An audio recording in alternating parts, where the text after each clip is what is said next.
الحمد للہ وقفا والصلاة والسلام علی من لا نبی بعدہ اما بعد فاعوذ باللہ من الشیطان الرجیم بسم اللہ الرحمن الرحیم۔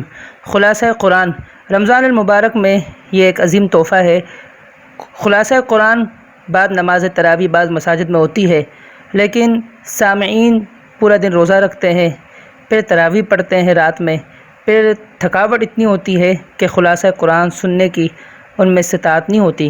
اس وجہ سے میں ریکارڈ کروا رہا ہوں تاکہ لوگ اسے اپنے گھر میں آرام سے سن سکے اور اپنے گھر والوں کو سنا سکے اور اس کو ہمارے لیے صدقہ جاریہ بنائیں۔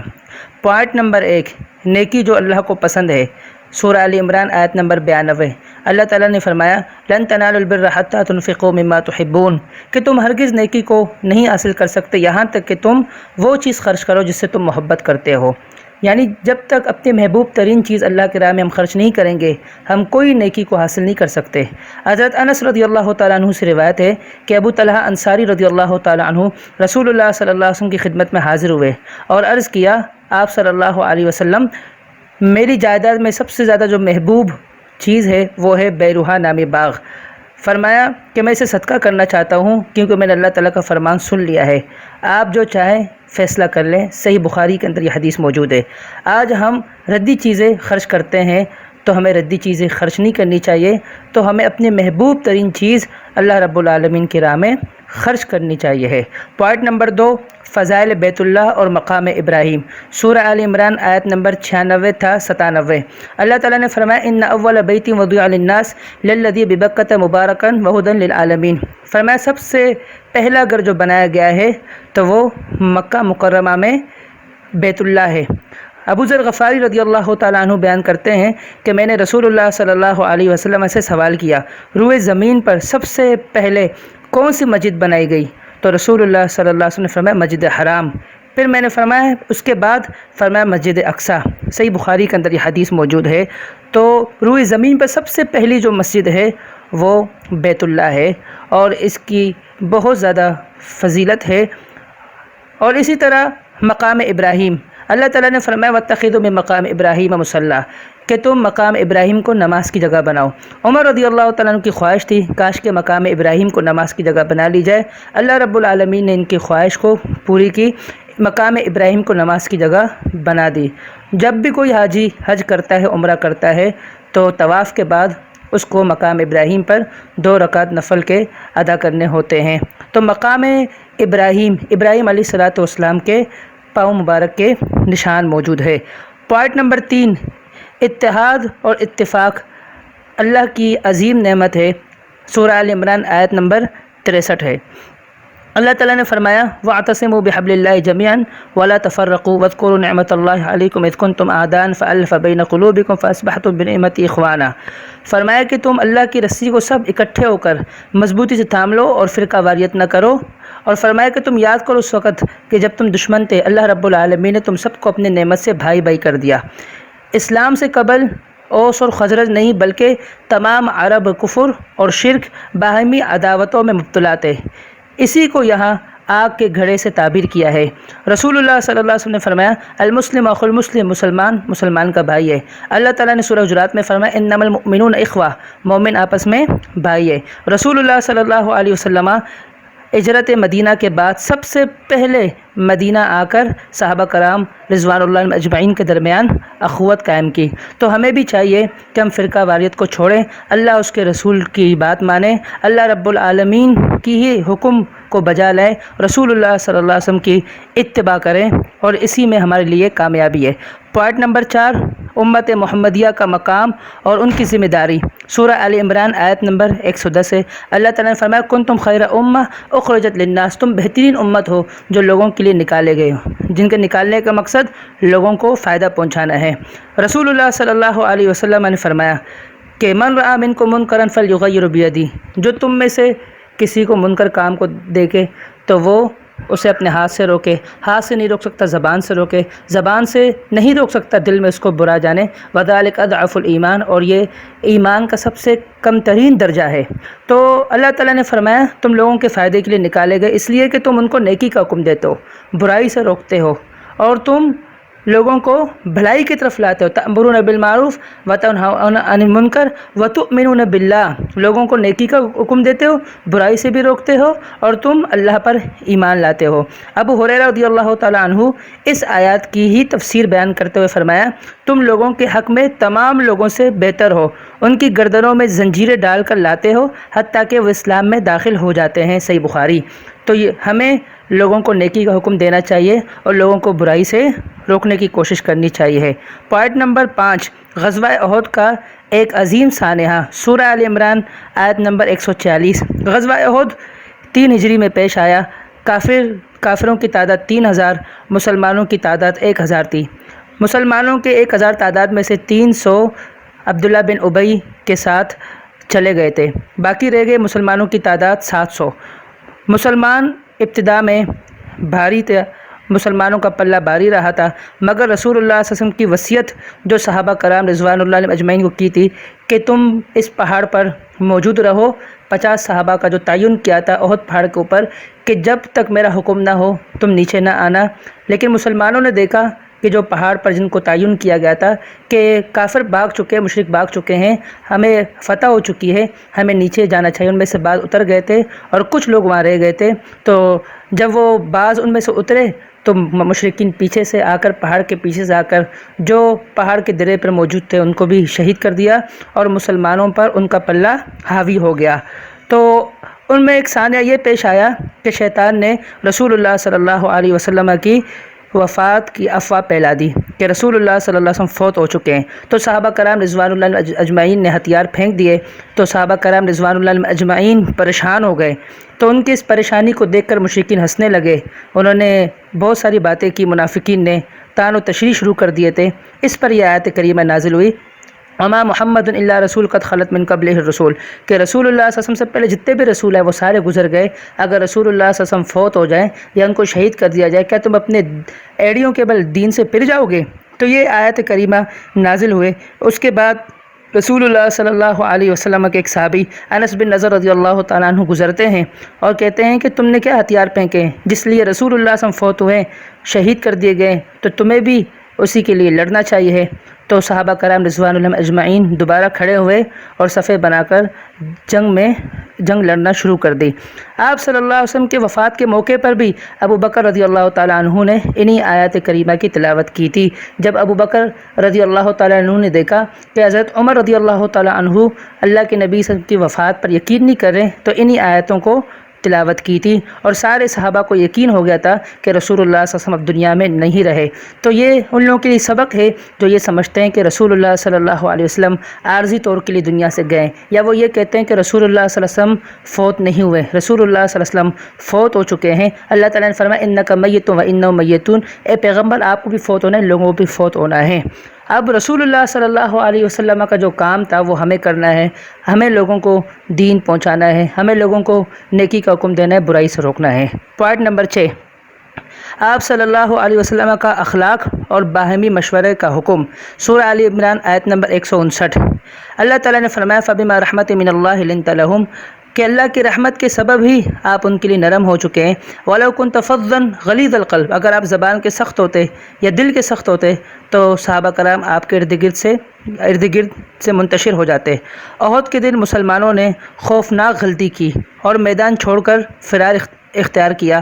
پھر جب رسول اللہ صلی اللہ علیہ وسلم کی دعوت سے دوبارہ جمع ہوئے تو آپ صلی اللہ علیہ وسلم نے اس نے اخلاق سے پیش آئے۔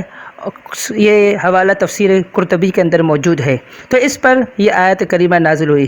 اللہ تعالیٰ نے فرمایا فاعف عنہم، جنگ میں جو ان سے غلطیاں ہوئی ہے انہیں معاف کر دیں۔ فرمایا واستغفر لہم، ان کے لیے اللہ سے بخشش کا مطالبہ کریں، اور فرمایا وشاورہم فی الامر، اور ان سے مشورہ کریں، معاملات میں ان سے مشورہ کریں۔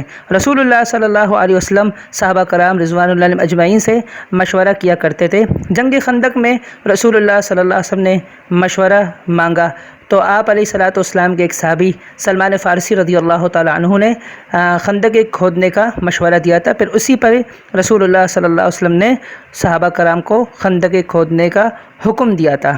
تو مشورہ ایک اچھی چیز ہے، ہمیں بھی درگزر سے کام لینا چاہیے اور اپنے مسلمان بھائیوں کے لیے اللہ سے ان کے معافیوں کی، ان کے گناہوں کے لیے استغفار کرنا چاہیے، اور ہمیں بھی اپنے ساتھیوں کے ساتھ مشورے کرنے چاہیے اور مشورہ لینا چاہیے۔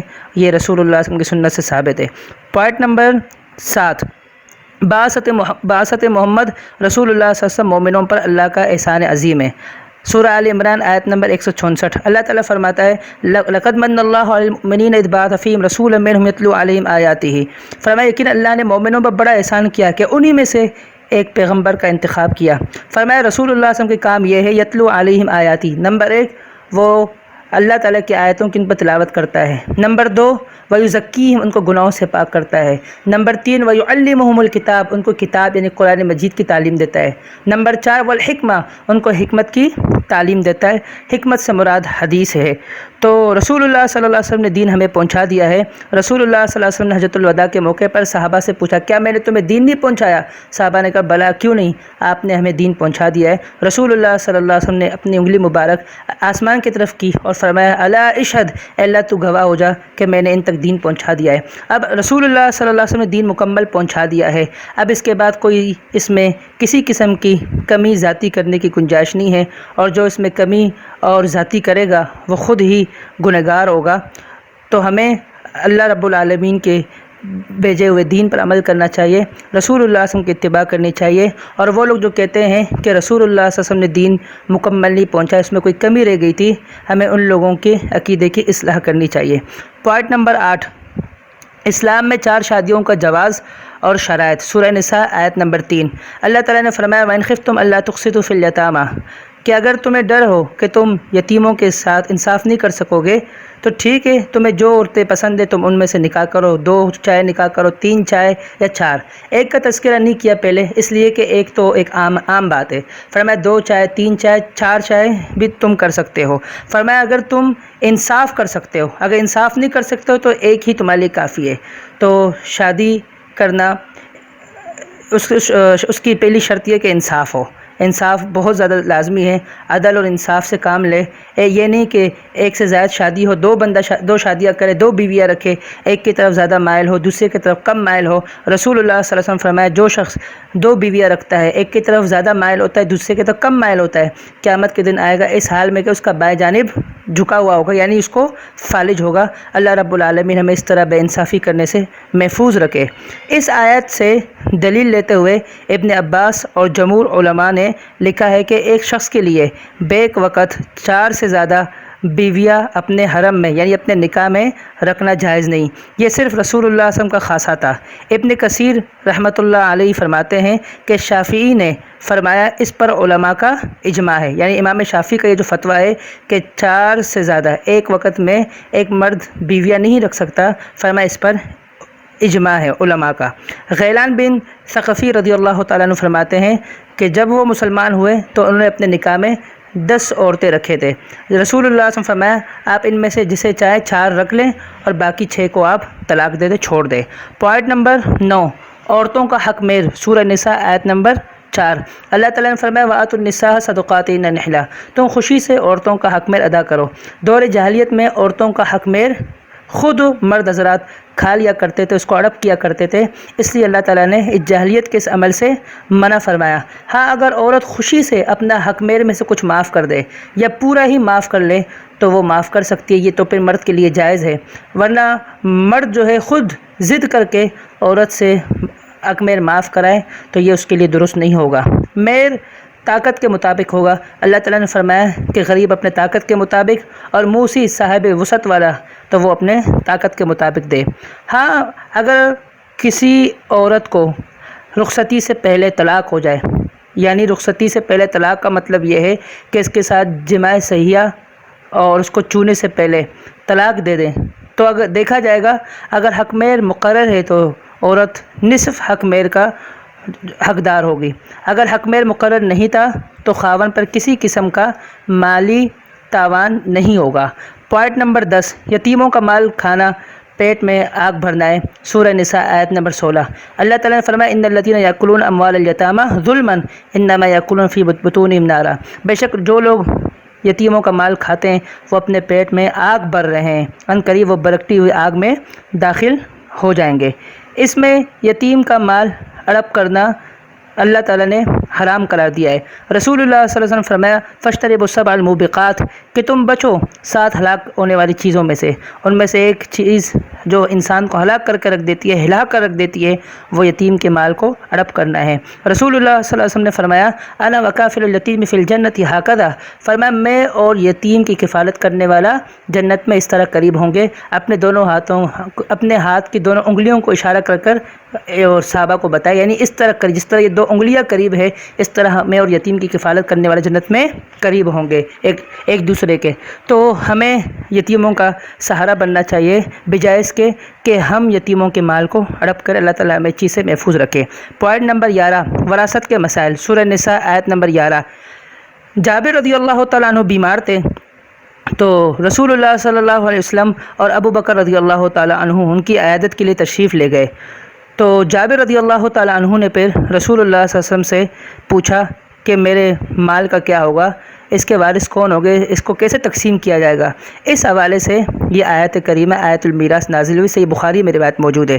اللہ تعالیٰ نے فرمایا یوصیکم اللہ فی اولادکم للذکر مثل حظ الانثیین، اللہ تمہیں وصیت کرتا ہے تمہارے اولادوں کے بارے میں۔ اگر کوئی شخص مر جائے، فوت ہو جائے، تو اس کے پیچھے اصحاب الفروض میں اس کے بیٹے بھی ہیں، اس کی بیٹیاں بھی ہو، تو پھر بیٹوں کو جو ہے نا ڈبل ملے گا بیٹیوں کے مقابلے میں، یعنی اگر 4 لاکھ بیٹیوں کے حصے میں آ رہے ہوں تو بیٹوں کے حصے میں جو ہے 8 لاکھ آئیں گے۔ اور اسی طرح اگر مرنے والا مرتا ہے، اس کے نرینہ اولاد نہیں ہے اور ایک ہی بیٹی ہے، نرینہ کوئی اولاد نہیں، ایک ہی بیٹی ہے، پھر وہ نصف میراث کا حقدار ہوگی۔ اور اسی طرح اگر کوئی مرنے والا مرتا ہے، اس کی 1 سے زائد بیٹی ہے، تو فرمایا تو وہ ثلثان میں شریک ہوں گے۔ اور اسی طرح مرنے والا مرتا ہے، اس کے بچے ہیں، مذکر بھی ہے مؤنث بھی، یعنی اس کے بیٹے اور بیٹیاں دونوں موجود ہیں، تو ان کے والد بھی اگر زندہ ہے مرنے والے کے، تو ان کے والد اور والدہ دونوں کے لیے 6واں حصہ ہوگا۔ اور اسی طرح مرنے والا مرتا ہے، اس کے اولاد نہیں ہے، یعنی اس کی کوئی اولاد نہیں ہے، نرینہ اور مؤنث، نرینہ اولاد بھی نہیں ہے اور مؤنث اولاد بھی نہیں ہے، مرنے والے کے صرف والدین موجود ہے، تو والدین ہی اس کے وارث ہوں گے، اس کی والدہ کو ثلث ملے گا۔ اور اسی طرح اصحاب الفروض کو سب سے پہلے دیا جاتا ہے میراث تقسیم ہوتے وقت۔ اصحاب الفروض انہیں کہا جاتا ہے جن کا حصہ مقرر اللہ نے کیا ہے۔ اصحاب الفروض کے بعد عصبہ کو دیا جاتا ہے۔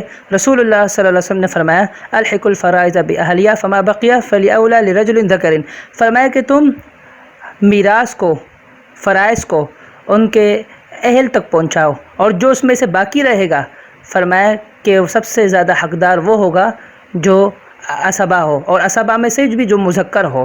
تو اصحاب الفروض کے بعد عصبہ میں سے جو مذکر عصبہ ہوگا سب سے زیادہ وہی حقدار ہوتا ہے۔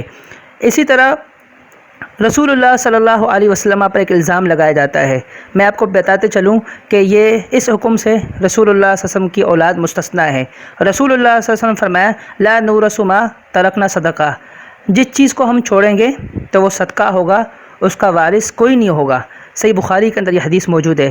اب بعض لوگ حضرت ابو بکر رضی اللہ عنہ پر تہمت لگاتے ہیں، کہتے ہیں کہ دیکھو باغ فدق میں رسول اللہ صلی اللہ علیہ وسلم کا چھوڑا ہوا باغ موجود تھا، فلان چیزیں موجود تھی، وہ حضرت فاطمہ کو نہیں دی گئی، بہت ساری باتیں کرتے ہیں، اتنی باتیں، میں کون کون سی باتوں کا تذکرہ کروں۔ بہرحال وہ کہتے ہیں کہ حضرت فاطمہ رضی اللہ عنہا کو نہیں دیا گیا، ان کا حق مارا گیا ہے، تو یہ بالکل غلط ہے۔ صحابہ کرام رضوان اللہ علیہم اجمعین پر الزام ہے۔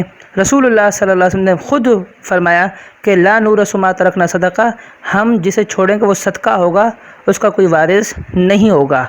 ہمیں سبق ملتا ہے کہ ہم خام پلی میں صحابہ کرام پر لعن طعن نہ کریں، اور ہمیں اپنے زبان کو قابو میں کرنا چاہیے۔ صحابہ کرام رضوان اللہ اجمعین کے بارے میں ایسا تصور کرنا بھی درست نہیں۔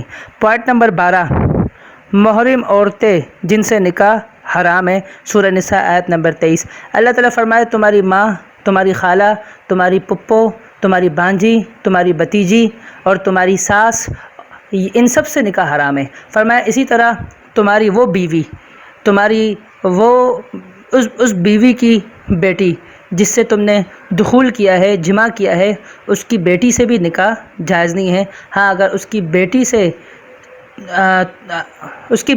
سے بھی فرمایا نکاح جائز نہیں ہے۔ ہاں اگر وہ عورت تمہاری وہ بیوی، تم نے نکاح تو کیا لیکن اس سے جمع نہیں کیا اور جمع کے بغیر ہی اس کو طلاق دے دیا، یا اس نے خلا لے لی رخصتی سے پہلے اور جماع صحیحہ سے پہلے، تو پھر اس کی بیٹی جو کسی پہلے خاوند سے تھی تو وہ آپ کے لیے جائز ہوگا، اس سے نکاح کر سکتے ہیں۔ تو سامعین کرام، یہ ہم نے خلاصہ قرآن بیان کیا ہے، تو میں سامعین سے یہ عرض کروں گا کہ وہ اس کو صدقہ جاریہ سمجھ کر آگے لوگوں تک پہنچائے تاکہ یہ ہمارے لیے صدقہ جاریہ ہو۔ رسول اللہ صلی اللہ علیہ وسلم فرمائے مرنے کے بعد جو اعمال کا سلسلہ جاری رہتا ہے وہ صرف 3 ہیں، ان میں سے ایک صدقہ جاریہ ہے۔ جتنے لوگ سنیں گے اور اپنے عزیز و قارب کو سنائیں گے یہ ہمارے لیے صدقہ جاریہ بنے گا۔ وقولوا لهذا استغفر اللہ لی ولکم وآخر دعوانا ان الحمد للہ رب العالمین۔